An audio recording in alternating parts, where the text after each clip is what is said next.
Cazadores de ovnis internacional. Bienvenidos visitantes a esta nueva temporada de Cazadores de OVNIs Internacional, la número 15. Ahora tenemos como invitado a Santiago Urquijo, que nos va a dar una introducción de quién es él primeramente. Bienvenido, amigo. Cuéntanos sobre ti. Gracias, Amorphous. Muy buenas tardes, muy buenos días, muy buenas noches, dependiendo desde la latitud donde nos escuche la gran comunidad de cazadores de ovnis internacional. Si me permites, pues voy a compartirte mi pantalla para que se pueda entender de pronto un poco mejor Claro, libremente a qué hazlo. me dedico yo. Listo, creo que aquí ya se puede apreciar un poco mejor. Bueno, yo soy el Adelante. fundador de un proyecto que se conoce como la Agencia de Investigación Holística.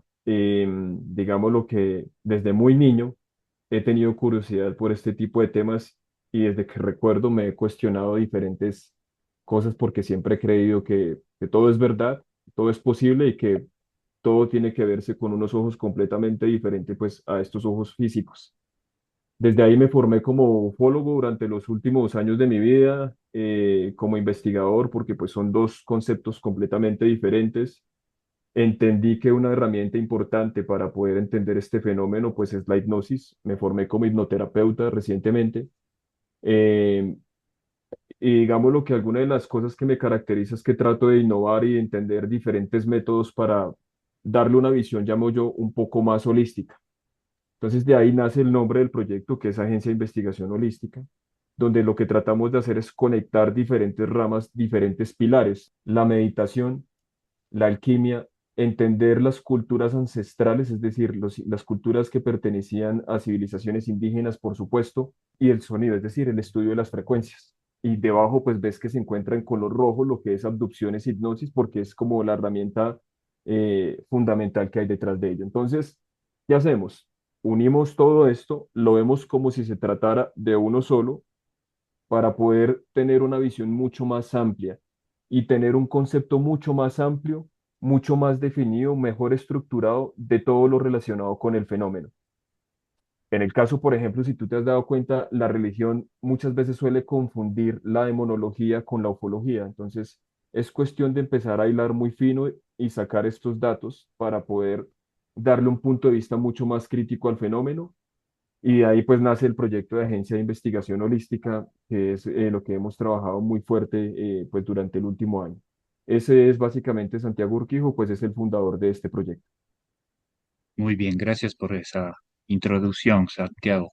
Bueno, entonces vamos a pasar al caso, ¿no? Que nos acude hoy, que es el caso de Donato Cervantes de Perú. Entonces, bueno, no sé si tú investigaste o qué sabías de este caso para que nos lo des una introducción al mismo, por favor. Bueno, pues antes de hablar contigo ya, digamos lo que había escuchado el caso varias veces, pero sí me tomé el tiempo de tomar nota de algunas fechas bien particulares como para mantener la cronología y el orden del caso.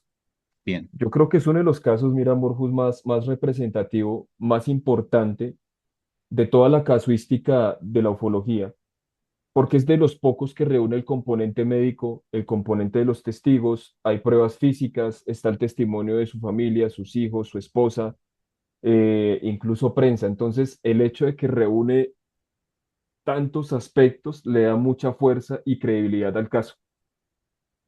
bien. ¿Y en qué fecha se dio este caso de Donato? Pues mira, son tres acontecimientos. El más, digamos lo que, el más representativo, si no estoy mal, fue en el 82 o en el año 83, pero el primero fue creo que en el año de 1975, 1976. Donato era una persona que trabajaba en una carretera, él trabajaba como chofer. Él se encontraba trabajando, iba por la carretera, iba en su coche y de un momento a otro pues es iluminado por una luz muy potente que apaga su vehículo. Yo lo considero que esto es una abducción porque en ningún momento fue bajo el consentimiento y el libre albedrío de don Donato Cervantes. Simplemente esta luz lo sacó de su coche, lo empezó a desplazar a una altura de un promedio de unos 20 a 30 metros. Em, digamos lo que a medida que él se iba elevando, pasa otro camión por la misma carretera y de repente, pues vamos a decir que la nave lo que hace es soltar al señor Donato. Cuando lo suelta, pues evidentemente él sufre múltiples fracturas en su cuerpo debido al impacto y a esta altura.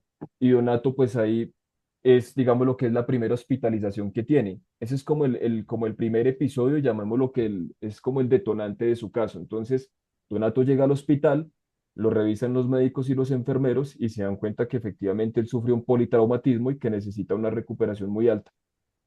Esa noche, o sea, esa misma noche del accidente, hay dos seres, en lo cual no es muy claro en el relato si son en el hospital, si fue por mensajes telepáticos o si fue que don Donato los vio a través de los sueños. Lo que ocurre es que llegan dos seres de un momento para otro.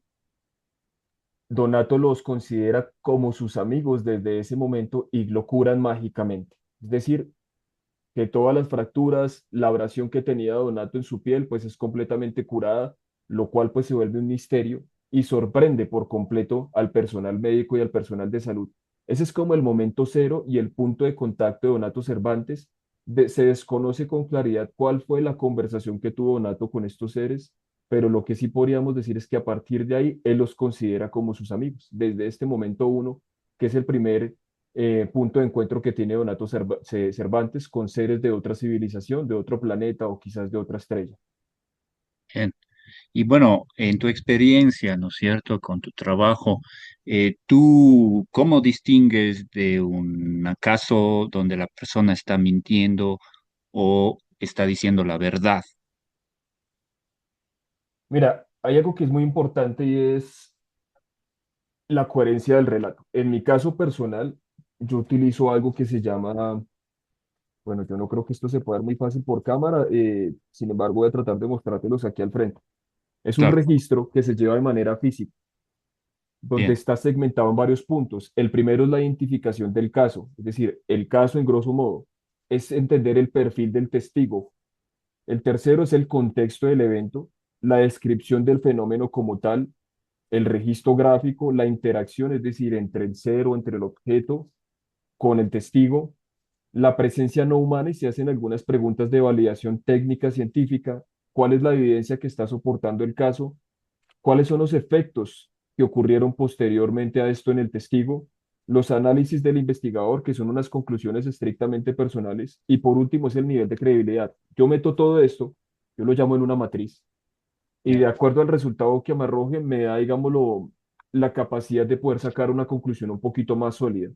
Eso es como el pilar número uno, es decir, lo que yo utilizo como herramienta número uno. Segundo, es entender de manera muy profunda la evidencia que hay detrás. Si tenemos un registro de audios, de imágenes, de videos, datos, etcétera. Después de esto, es algo que yo lo llamo la parte metafísica o de física cuántica, que muchas veces puede ser una meditación de contacto para corroborar que la información que te da el testigo sea cierta. Es decir, que si él describe que el ser era de esta manera, hay que tratar de hacer una meditación de contacto con este ser o con esta entidad y ver si nosotros también podemos establecer ese enlace. Unidos todos estos pilares, estos tres o cuatro puntos, es de donde podemos sacar las herramientas para sacar una conclusión óptima y una conclusión que esté un poquito mejor alineada a lo que venimos conversando. Entonces, este es como el mecanismo que yo utilizo normalmente para decir si un caso es real o si un caso es falso o si es producto de la imaginación de alguien. bien, muy profesional tu método, amigo. Y bueno, esto, digamos, relacionándolo con el caso Donato Cervantes, tú ves que él miente en su lenguaje corporal en las entrevistas o mediante tu método. ¿Qué ves en su relato? ¿Algo sospechoso o muy real? No, digámoslo que algo dentro de lo que se aprende dentro de la disciplina de la hipnosis tiene que ver mucho con el análisis psicológico. Ujú. Em, y sumado, yo lo llamo la punzada, vamos a decir, la punzada es como la intuición, que es nuestro tercer ojo, que es el chakra de color azul rey. Cuando uno tiene la intuición muy bien desarrollada, muchas veces puedes pasar a segundo plano, que no estoy diciendo que se haga para el análisis, pero muchas veces tú puedes pasar a segundo plano lo que es la parte racional. Y cuando tu intuición está tan bien desarrollada, con el solo hecho de conversar con alguien, de ver a alguien, tú entiendes si lo que la persona te está diciendo vibra contigo.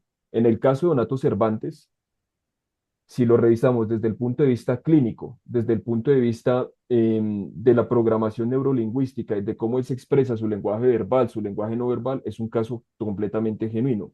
Ahora, si lo revisamos con lo que yo llamo la punzada o esta intuición, siento que el caso de Donato Cervantes, aparte de ser genuino, es algo que tiene un componente completamente diferente a los otros casos, y es que en ningún momento se siente el interés de Donato Cervantes de querer contar esta historia con un objetivo, llamémoslo económico, o con un objetivo diferente a querer contar la verdad. O sea, yo percibo y siento todo el tiempo que Donato simplemente lo quiere contar porque quiere abrir conciencias, porque quiere transmitir una verdad y un mensaje que fue entregado por estos seres.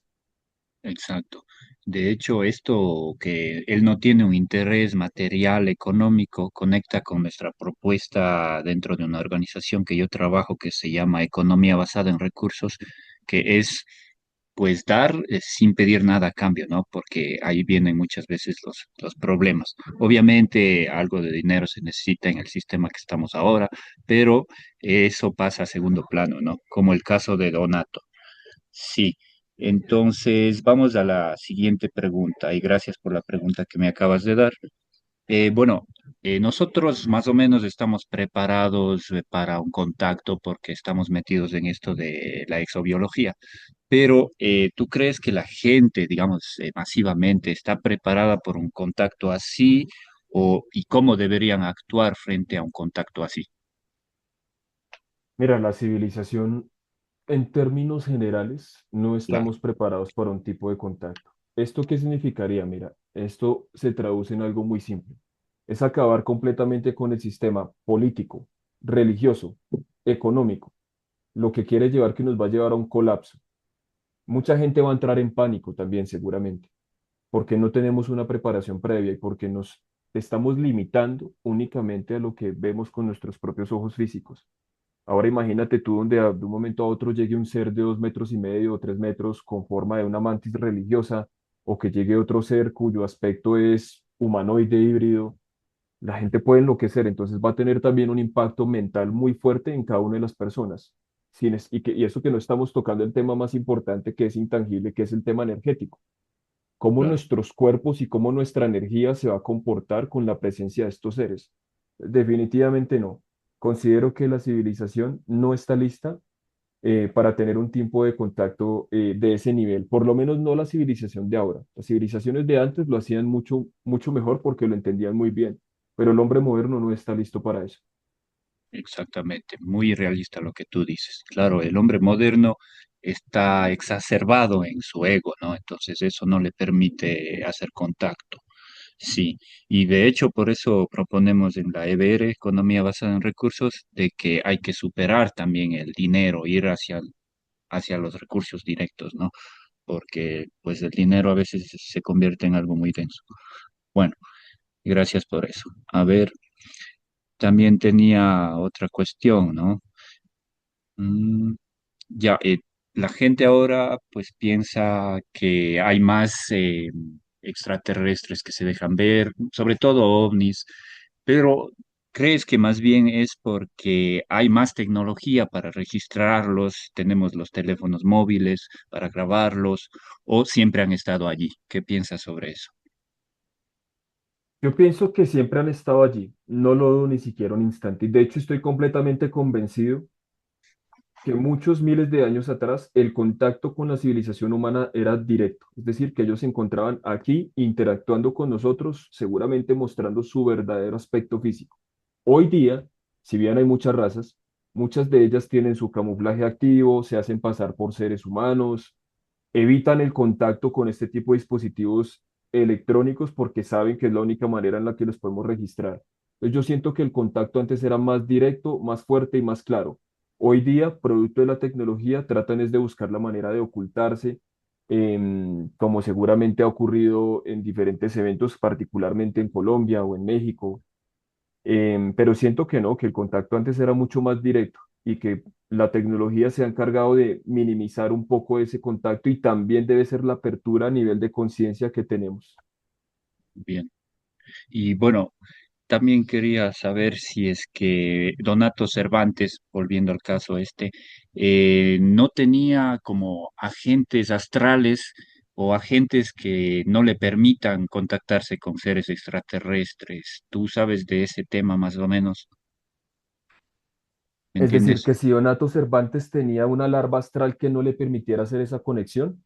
Sí, o por ejemplo, hay también, hasta donde tengo entendido, pues agentes astrales, o sea, se desdoblan de su cuerpo físico y no permiten que se contacten algunas personas con extraterrestres. O sea, allí también como tenemos los agentes así físicos, hay agentes astrales, ¿me entiendes? O cómo Bueno, le tomas tú esto? mira, yo lo veo de la siguiente manera. Em, yo creo que esto te lo puedo responder un poco más adelante en, digámoslo, en el contexto de la línea de tiempo de Donato, pero haciendo un pequeño Ya, paréntesis con lo que tú dices y respondiéndolo muy breve, yo pienso lo contrario, que Donato Cervantes, por lo contrario, tenía que haber tenido algún tipo de protección física o etérica en su defecto, porque hay un encuentro que él tuvo con los hombres de negro y seguramente también gobiernos de diferentes países hubieran podido tomar el caso de Donato con mucha más fuerza. Entonces yo creo que Donato estaba siendo era protegido por este mismo tipo de seres, pero más adelante en el tema de los hombres de negro te lo cuento con mayor detalle. muy bien. Sí, es bueno que vayas también como guiando ciertas preguntas si te parecen que deben ser tocadas después o ahora, vamos ahí orgánicamente organizándonos. A ver, Sí, si me permites, te cuento o te narro más o menos cómo fue pues, el siguiente punto de contacto de Donato en el orden cronológico. claro, con gusto, sigamos. Dime. Mira, el segundo acontecimiento más relevante de la historia de Donato Cervantes ocurre aproximadamente en el año 82. Hay una ligera confusión entre el 82 y el 83 porque creo que en el 83 es cuando se hizo público, pero realmente el evento ocurrió en Sí, el 82.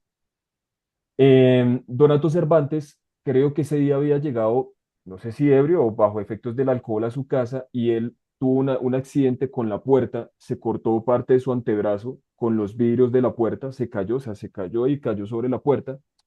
¿Esto que ocasionó? Pues una hemorragia, seguramente una cortada pues con bordes irregulares muy fuerte, al punto en el que pues Donato prácticamente iba a perder su brazo.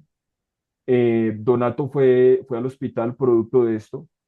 El tema fue muy grave, al punto en el que la respuesta del personal médico era que le tenían que amputar su brazo. O sea, esa era la respuesta, literalmente tenían que apuntarle, tenían que quitarle el brazo porque no había manera de poderlo curar ni de sanar. Y los médicos le pidieron en su momento a la esposa que se devolviera al hogar y que buscara parte del tejido de los tendones para poderlo reconstruir, porque los médicos necesitaban una herramienta adicional para poder recuperar ese antebrazo pues, de Donato. Em, calculemos más o menos un promedio unos 13 días después de este evento, la respuesta del personal médico era: el señor Donato, mire, si usted definitivamente no accede a que le hagamos una cirugía o la amputación, pues ya su vida va a estar en riesgo, porque tú sabes que la gangrena se empieza a emancipar por todo nuestro organismo. Pero pues don Donato Cervantes, él estaba completamente convencido de que sus amigos, como él los llama especialmente sus hermanos de la galaxia celeste, pues lo iban a curar nuevamente. Su esposa, sus hijos, los vecinos, todo el mundo, de alguna manera le decía al señor Donato que por qué no, pues no se curaba el brazo, que por qué no permitía que le hicieran el procedimiento, pero don Donato, convencido en su teoría, tenía que firmar de alguna manera, no sé si se llama un consentimiento de desistimiento o algo similar, para que lo pudieran dar de alta. Resulta el caso, pues que un momento a otro, pues don Donato Cervantes se vuela del hospital, el hombre se escapa, porque él sabía que le iban a amputar el brazo. El caso es que don Donato se escapa, eso ocurre más o menos los 13 días después pues a este evento de que se haya cortado su brazo, porque él había recibido mensajes telepáticos de sus hermanos donde le indicaban que él tenía que ir a un bosque. No recuerdo el nombre específico de la montaña, pero tengo entendido que estaba como a 400 metros de altura y que tenía que ir completamente, pues, desnudo. Entonces, don Donato se fue desnudo tal cual como se lo pidieron. Donato es elevado por un rayo de luz y de acuerdo a los testigos y a la historia que ha narrado el señor Donato, se escuchaba como el sonido de una impresora 3D, vamos a decirlo de esta manera. Y él empieza a sentir una especie de un hormigueo, un ligero calor en su brazo y empieza a sentir cómo es completamente reconstruido. Creo que le indican que él tiene que cubrirse esta parte. No recuerdo si don Donato se ponía un guante o algo para tapar su brazo. Él regresa, su familia sorprendido, incluyendo sus hijos y su esposa, pues entran en shock porque no entienden cómo Donato llegó pues con el brazo completamente de nuevo. Y además de eso, para ponerle, llamémoslo, más picante al tema, el brazo de Donato llegaba con más fuerza de lo normal. Don Donato podía levantar motores con ese brazo, podía apretar tornillos y pernos con ese nuevo brazo. Y la piel se describe como un poco más tersa. Ese fue como el segundo momento importante del caso de Donato. Y es curioso porque también esos seres de alguna manera le habían dicho telepáticamente, más allá del encuentro, que él tenía que dejar como que registro o un vestigio de su historia. Donato había tomado la decisión de ir, creo que era, no sé si eres una radio, o creo que era donde un, esto no se llama una radio, creo que era donde un periodista, si no estoy mal, para que le tomara un registro fotográfico de su brazo. Creo que solo existen un par de fotos de cómo se encontraba el brazo del señor Donato Cervantes antes de ser reconstruido. Y después, como el caso se hace de alguna manera viral en Perú, pues este mismo periodista se da cuenta de que este mismo señor era el que se había acercado a pedirle que le tomara una foto y él no le prestó mucha atención. Y pues, oh sorpresa, que ahora el señor tenía su brazo completamente reconstruido. Entonces ahí como que sí toma la decisión de acceder, de entrevistarlo y de hacerle un par de preguntas. Otra persona que había entrevistado o que había intentado entrevistar al señor Donato Cervantes relata cómo los equipos empezaban a transmitir, a presentar, perdón, a presentar interferencia, como si el señor Donato Cervantes a partir de ese encuentro hubiera quedado como con electromagnetismo, como con estática, con algo diferente que no era fácil de medir, y pues que estaba complicando pues completamente em, poder grabar y documentar el caso del señor Donato Cervantes. Bien, Esta es como la fase 2. Yo la llamo la fase 2 pues, del procedimiento del señor Donato Cervantes y de su encuentro con estos seres. bien. Bueno, un gran relato ese. Bueno, vamos a poner pausa un ratito